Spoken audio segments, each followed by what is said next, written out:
अश्लील गाना गाते हैं ना, वो कैसे कहते हैं कहो निरहू बकरी चरावा।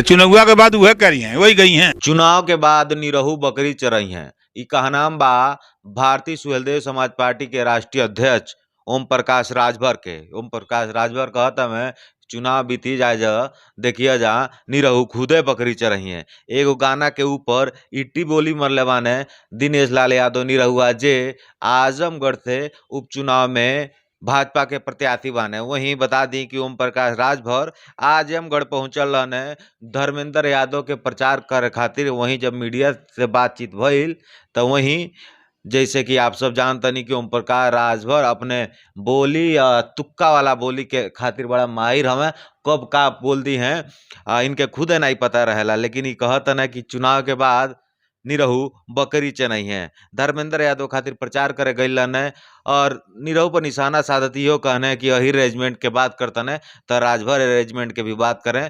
तमाम तरीके से जौन बा निरहू के घेरने ओम प्रकाश राजभर। वैसे अब देखे वाला बात रही कि आजमगढ़ में आने वाला जो समय बाटे के विजेता हुई। यहाँ पे जौन बा दोनों तरफ से लड़ाई बा, भाजपा और सपा। सपा खातिर तो कहल जाला कि आजमगढ़ सपा के गढ़ है, लेकिन जब दिनेश लाल यादव प्रचार करतन है तो तमाम एक वीडियो बनावतन है। अभी एगो वीडियो बनौलन है जो सोशल मीडिया पर खूब वायरल होता और कहतन है दिनेश लाल यादव जी की गढ़ ना ही बल्कि गढ़ ही बना दल माने अखिलेश यादव। अब देखे वाला बात रही कि विगत वर्षों से जौन बा आजमगढ़ के राजनीति पर सपा के कब्जा रहल।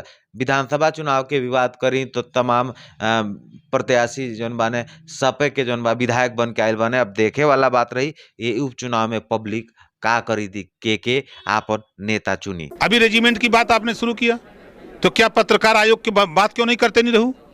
उनकी सरकार है दम, बोलेंगे वो जबान खोल दे जातिवार जनगणना की, टिकट काट दी है उनका, कुल उठा दी है धरती से। हिम्मत नहीं है जातिवार जनगणना पर बोलने की, हिम्मत नहीं है। 1700 थाने में 52% आबादी पिछड़ों की है, पिछड़ी जाति के बनते हैं, क्या हिस्सेदारी मांग सकते हैं? काट दी है जबनिया, बोलबे न करिए, गाना साना बंद हो जाई। गाते हैं ना निरहू का गाना, बहुत वो भद्दी भद्दी गाना गाता है, समाज में गंदगी फैलाता है। उनका तो कहना है कि हम अश्लीलता के खिलाफ हैं और अश्लील गानों पे सेंसर बोर्ड बना है। गानों में हो सकता है लेकिन फिल्मों में इस तरीके की बातें नहीं। अश्लील गाना गाते हैं कि नहीं गाते हैं? अश्लील गाना गाते हैं ना, वो कैसे कहते हैं कहो निरहू बकरी चरावा। चुनाव के बाद वह करी हैं, वही गई हैं। निरहू के यहाँ घुरहू बना के सब भेज दिए, देख लीजिएगा ना।